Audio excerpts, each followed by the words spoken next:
Hello everyone, welcome to dream Sevak. कैसे हो आप सब? उम्मीद करता हूं कि आपकी पढ़ाई बहुत अच्छी चल रही होगी, है ना। लेक्चर की शुरुआत करने से पहले एक छोटी सी बात जो मेरे दिल और दिमाग में हमेशा आती रहती है महात्मा गांधी की, वो मैं आपसे शेयर करना चाहता हूं। महात्मा गांधी ने कहा था, be the change that you wish to see in the world. जो दुनिया में आप बदलाव देखना चाहते हैं वो बदलाव आप अपने अंदर लाइए, है ना।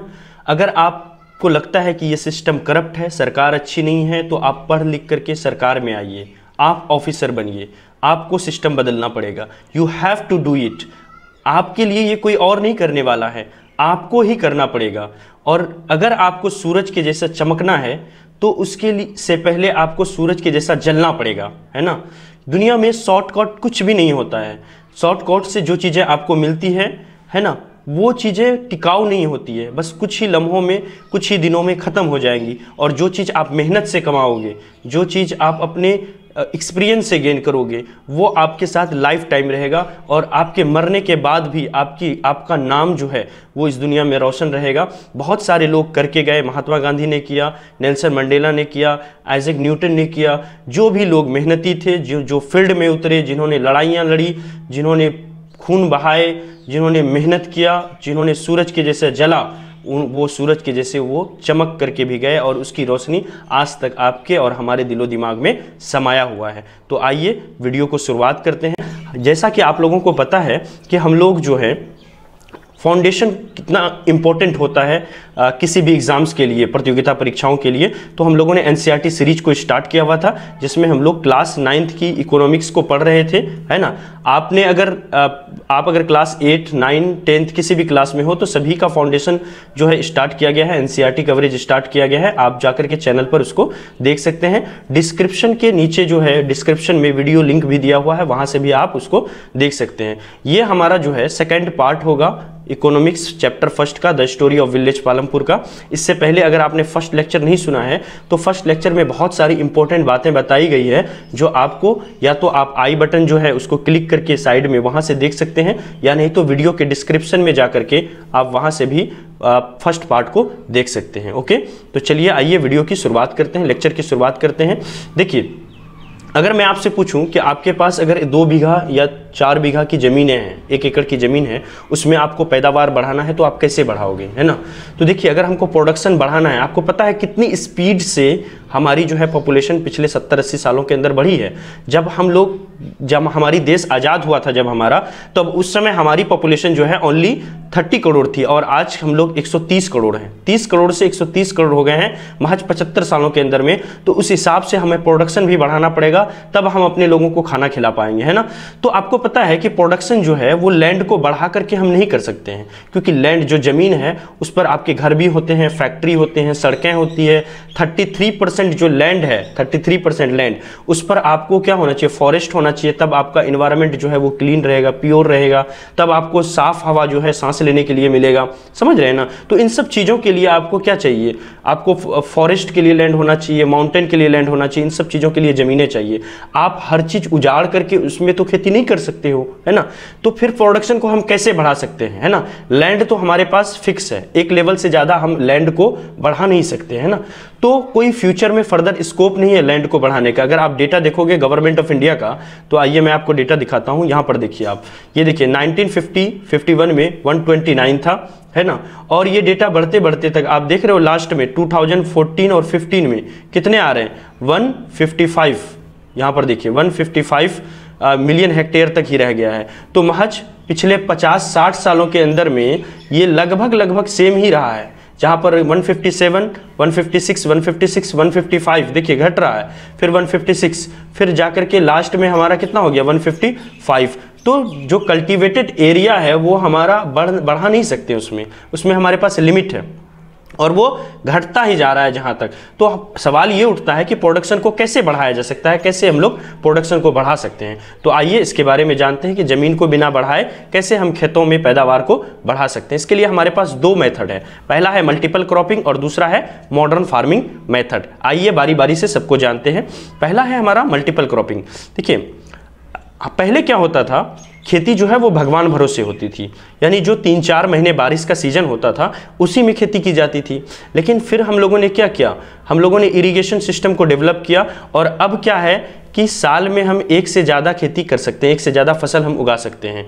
जब एक पार्टिकुलर, मैं बताने जा रहा हूँ मल्टीपल क्रॉपिंग किसे कहते हैं, जब एक पार्टिकुलर एरिया पर एक से ज़्यादा फसल एक साल के अंदर में आप उसको उपजाते हो, उसको लगाते हो, तो उसे ही क्या कहते हैं, उसे ही मल्टीपल क्रॉपिंग कहते हैं। एक से ज़्यादा cropping, multiple cropping with in 1 year अगर आप एक पार्टिकुलर लैंड पर करते हो तो वही हमारा, एक पार्टिकुलर जो ज़मीन है उस पर करते हो तो वही हमारा मल्टीपल क्रॉपिंग कहलाता है। मल्टीपल क्रॉपिंग के लिए एक जो बहुत ज़रूरी चीज़ है वो है कि well developed system of irrigation आपके पास होना चाहिए, है ना। अगर ये नहीं होगा तो फिर क्या होगा कि आप मल्टीपल क्रॉपिंग नहीं कर पाओगे। आज भी हमारे देश की हालत अगर आप देखोगे तो जितना कल्टीवेटेड एरिया है, जितनी ज़मीनों पर खेती की जाती है उसका ओनली 40% तक ही, है ना, जो हमारी सरकार है, जो हम हैं, वो 40% एरिया तक ही अभी पानी पहुंचा सके हैं। यानी भारत के अभी भी 60% ऐसे लैंड है, ज़मीन है जहां पर इरिगेशन नहीं होती, वहां आज भी भगवान भरोसे खेती की जाती है। सोचिए, है ना, अगर वहां पर हम इरिगेशन फैसिलिटी अवेलेबल करा पाएंगे तो क्या होगा कि वहां पर हमारा प्रोडक्शन जो है वो बढ़ सकता है। ये तो था मल्टीपल क्रॉपिंग। अगर मान लीजिए पर क्रॉप एक साल के अंदर आपने 3 फसल लगा लिया, आपकी जितनी पैदावार बढ़नी थी बढ़ चुकी है, अब उससे ज़्यादा आपकी नहीं बढ़ सकती है। वो तब बढ़ेगी जब एक जो आपका प्लांट होगा, क्रॉप होगा, उसमें आपके ज़्यादा से ज़्यादा अनाज होंगे, ज़्यादा से ज़्यादा दाना निकलेगा उसके अंदर में, है ना। तो वो कैसे करेंगे, तो अगर हमको यील्ड बढ़ाना है तो उसके लिए हमारे पास दूसरा मेथड है। उस मेथड का नाम क्या है हमारा, उस मेथड का नाम है मॉडर्न फार्मिंग मेथड। देखिए मॉडर्न फार्मिंग मेथड में क्या करते हैं हम लोग, जो फार्म मशीनरी है, पहले तो हल बैल से हम लोग जोतते थे, परंपरागत खेती करते थे। इसके अंदर में क्या करते हैं हम लोग, ट्रैक्टर का इस्तेमाल करते हैं, जो फार्म मशीनरी है उसका इस्तेमाल करते हैं ताकि 2 घंटे के काम को 2 मिनट के अंदर में किया जा सके। और हाई यील्ड वैरायटी सीड्स, ये एक ऐसे सीड्स होते हैं जिसका यील्ड जो है काफ़ी ज़्यादा होता है। लेबोरेटरी में इसके जेनेटिक्स को चेंज करके बनाया जाता है। जो परंपरागत पहले क्या होती थी हमारे यहाँ पर, जैसे मक्का हुआ, उस मक्का का जो आपका भुट्टा होगा, जो दाना होगा, उसको हम लोग रखते थे।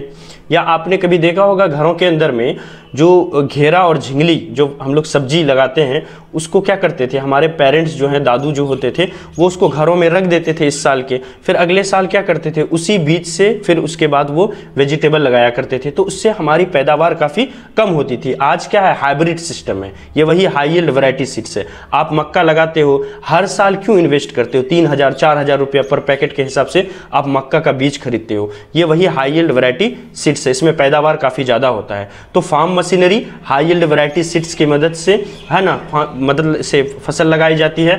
और उसके में जो है जब आपकी फसल लगी होती है तो उसको फर्टिलाइजर चाहिए। और हाई यील्ड वैरायटी सीड्स में पेस्ट जो होते हैं वो काफ़ी ज़्यादा लगते हैं, तो इसके लिए समय समय पर आपको क्या करना पड़ेगा, कीटनाशक का जो है इस्तेमाल भी करना पड़ेगा।